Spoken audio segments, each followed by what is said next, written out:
अस्सलामुअलैकुम, welcome to my channel Urdu centres voice. तमाम video updates के लिए उर्दू सेंटर्स वॉइस को सब्सक्राइब करें और बेल नोटिफिकेशन को ऑन कर दें। तो चलिए सुनते हैं आज एक पुरस्रार कहानी। 1997 में जब अब्बा जी ने सी सेंटर के गुंजानाबाद इलाके में नया घर खरीदा तो उस वक्त उस इलाके में इतनी आबादी न थी। अब्बा एक सख्त मिजाज और इंतहाई असूली इंसान थे और अपनी समझ बूझ से ही चलते थे। अब्बा ने अपनी मर्जी से बगैर किसी को दिखाए घर का सौदा तय कर लिया था। जब अब्बा घर खरीद चुके थे तो उन्होंने मुझसे कहा, बिलाल बेटा, मैंने सी सेंटर में एक घर खरीद लिया है और उसकी फुल पेमेंट भी कर दी है। आज ही मुझे घर की फाइल मिली है तो तुम कल अपने दोस्तों के साथ मिलकर सामान शिफ्ट करवा देना। परसों फिर हम सब अपने नए घर में सेटल हो जाएंगे। अब्बा की बात सुनकर मैंने कहा, ठीक है अब्बा, जैसे आप कहें, मैं कल ही तमाम सामान शिफ्ट करता हूँ। अब्बा चूँकि बहुत सख्त मिजाज आदमी थे तो उनसे जिरा करने की हिम्मत किसी की ना होती थी। क्योंकि मैं पहली और बड़ी औलाद था, इसलिए हर काम की जिम्मेदारी शुरू से ही मुझे ही सौंपी जाती थी। अम्मा और मेरी दोनों बहनें अब्बा से थोड़ा खाइफ थीं कि कम से कम हमें एक बार घर तो दिखा देते लेने से पहले, मगर अब्बा से कहने की हिम्मत किसी में न थी। अब्बा एक तहज्जुद गुजार, 5 वक्त नमाज के पाबंद, एजुकेशन डिपार्टमेंट में 17 ग्रेड के अफसर भी थे। एक सच्चे और खरे इंसान थे। बस वही औसाफ वो मुझ में भी देखना चाहते थे। मुझे भी तहज्जुद में डांट कर उठाते और फिर फजर में भी। तो इसीलिए बचपन से भी ना सिर्फ तहज्जुद गुजार बल्कि 5 वक्त का नमाजी भी था।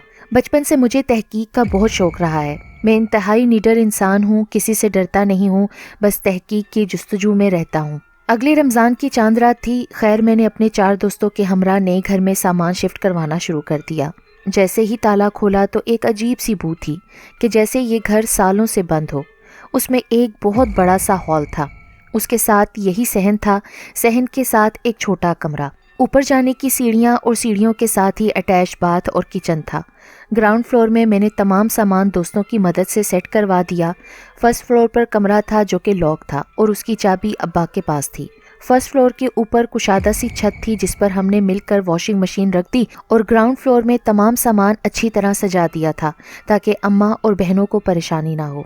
सामान सेट करते करते रात के 11 बज गए थे। दोस्तों ने मुझसे इजाज़त ली और चले गए। अब रात में मुझे अकेले ही रुकना था। फिर सुबह पहली सहरी भी थी और मैं बुरी तरह से थक चुका था। मैं हॉल में ही बड़े सोफे पर लेट गया। लेटते ही मुझे थकन की वजह से नींद आ गई। मैं गहरी नींद में था कि सहन में बने वाटर टैंक में पानी गिरने की आवाज़ आने लगी। मैंने जाकर देखा तो वाटर टैंक में पानी गिर रहा था। मुझे प्यास भी लग रही थी। मैंने हाथों से ही पानी पीने की कोशिश की और जैसे ही मैंने टैंक से पानी हाथ में भरा और मुंह तक ले जाने ही लगा था कि मुझे किसी ने कहा, श्श। मैंने नज़र उठाकर चारों तरफ देखा तो कोई ना था। फिर से मैंने पानी पीने की कोशिश की तो फिर मुझे आवाज़ आई, श्श। मैंने फिर से चारों तरफ देखा मगर कोई ना था। फिर मैंने पानी पीने के लिए हाथों को मुंह से लगाया। फिर किसी ने श्श। कमोबेश 4 मरतबा ऐसा हुआ और मैं पानी नहीं पी सका। एक अजीब सी वहशत होने लगी थी। मैंने उठकर वाटर टैंकर का ढक्कन बंद करके चारों तरफ देखा। मुझे कुछ नज़र नहीं आया। फिर ऊपर से पीले बल्ब की रोशनी मजीद वहशत में इजाफा कर रही थी। पूरे घर में एक ही बल्ब लगा था, वो भी बस हॉल में। चारों तरफ अंधेरा और तारीकी छाई हुई थी। मैं सोफे पर आकर फिर से लेट गया तो मुझे छत पर से बर्तन गिरने की आवाज़ें सुनाई देने लगीं। मैं उठकर बैठ गया। फिर लगा कि सीढ़ियों से किसी ने बर्तन जोर से फेंके हैं। मैंने जाकर देखा तो कुछ नहीं था। अब इन तमाम वाक़यात की वजह से मैं मुकम्मल तौर पर चाको चौबंद हो चुका था कि छत पर से मुझे 2 आदमियों के सरगोशियां करने की आवाज़ आई। जब मैं सहन में गया तो आवाज़ें बंद हो गईं। मैं अंदर हॉल में आ गया तो फिर से उन दोनों आदमियों की बातें करने की आवाज़ें आने लगीं। मैं फिर जाकर देखने लगा तो आवाज़ें बंद। इसी तरह 3 से 4 बार हुआ। मैं जब आवाज़ के ताकुब में बाहर जाकर खड़ा होता तो आवाज़ आना बंद हो जाती। जब अंदर आऊँ तो बातों की मुस्तकिल आवाज़ें आती।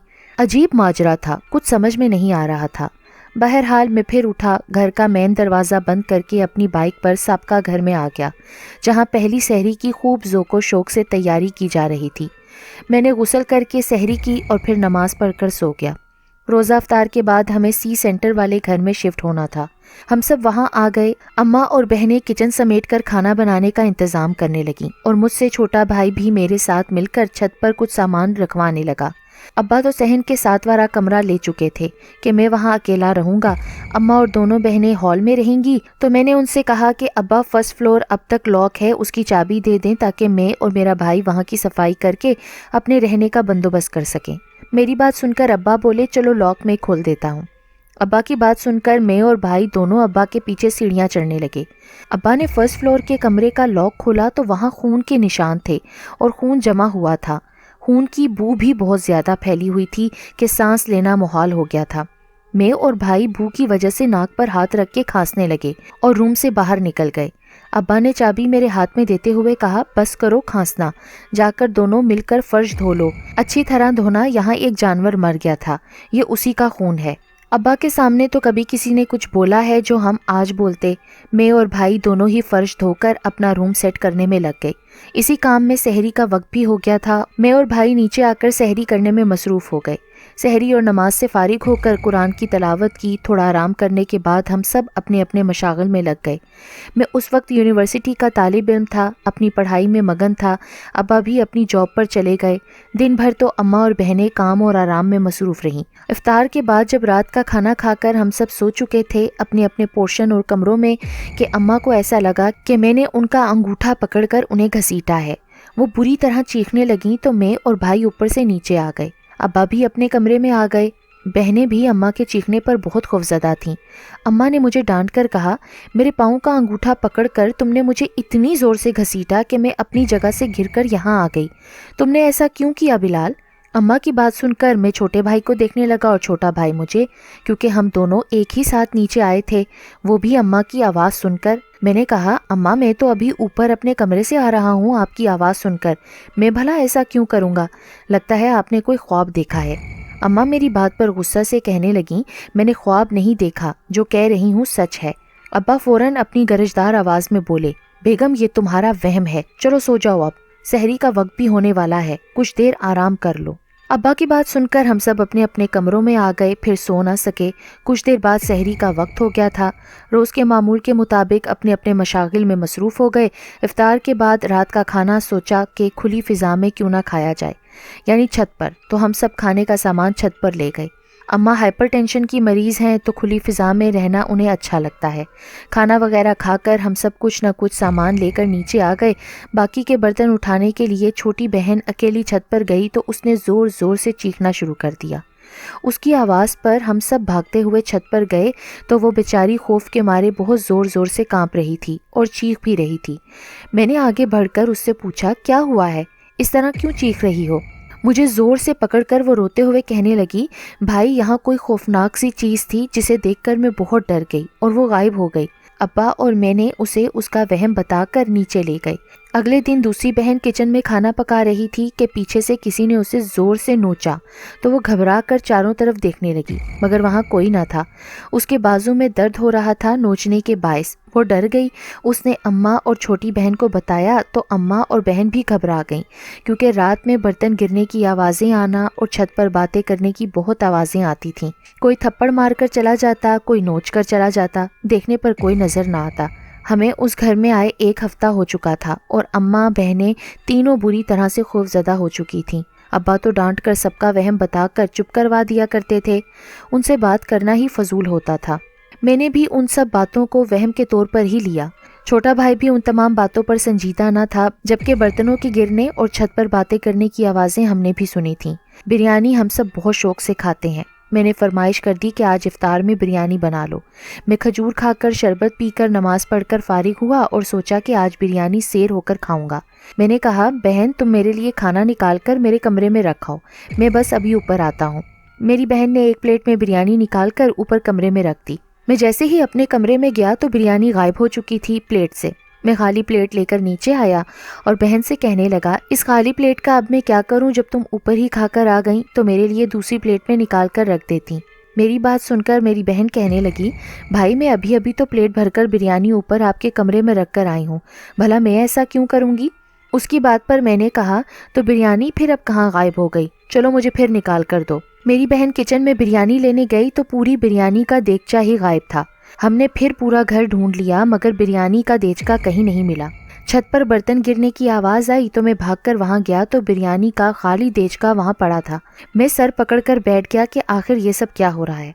کیونکہ ہم سی سینٹر کے علاقے میں نئے تھے، محلے والوں سے اتنے تعلقات بھی نہ تھے۔ ہمارا گھر بیچ میں تھا، دونوں طرف پڑوس میں گھر تھے، مگر حیرت کی بات یہ تھی کہ دن کے وقت تو وہ لوگ اپنی اپنی چھتوں پر آ جاتے تھے، مگر رات کے وقت اس پوری گلی کے لوگوں کو میں نے کبھی بھی ان کے گھروں کی چھتوں پر نہیں دیکھا تھا۔ بس ہم لوگ ہی اپنے گھر کی چھت پر جایا کرتے تھے۔ ایک دن میں اپنے دوستوں سے مل کر واپس گھر آ رہا تھا کہ اپنے پڑوسی انکل کو باہر دیکھا تو انہیں سلام کر کے ہاتھ میں لایا، پھر اپنا تعارف کروایا۔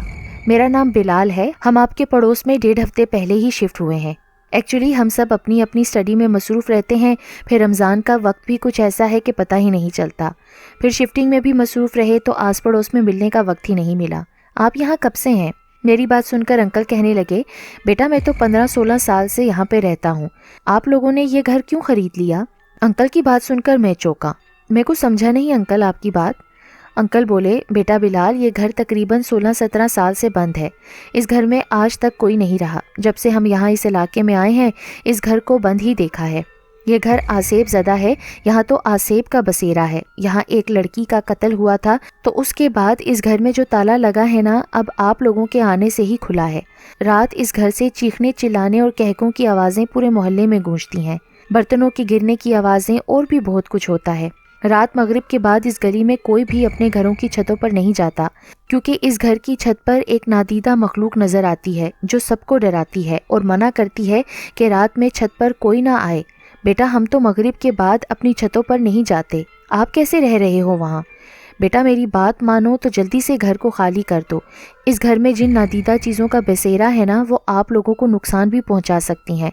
بہت کچھ ہوا ہے رات مغرب کے بعد اس محلے کے لوگوں کے ساتھ چھتوں پر جانے کی وجہ سے۔ انکل کی بات سن کر میں کچھ پریشان سا ہو گیا، پھر میں نے وہاں کے آس پڑوس کے سبھی لوگوں سے تحقیق کرنا شروع کر دی۔ اس گھر کے بارے میں سب نے تقریباً وہی باتیں کہی تھیں جو ہمارے پڑوس میں رہنے والے انکل نے بتائی تھیں۔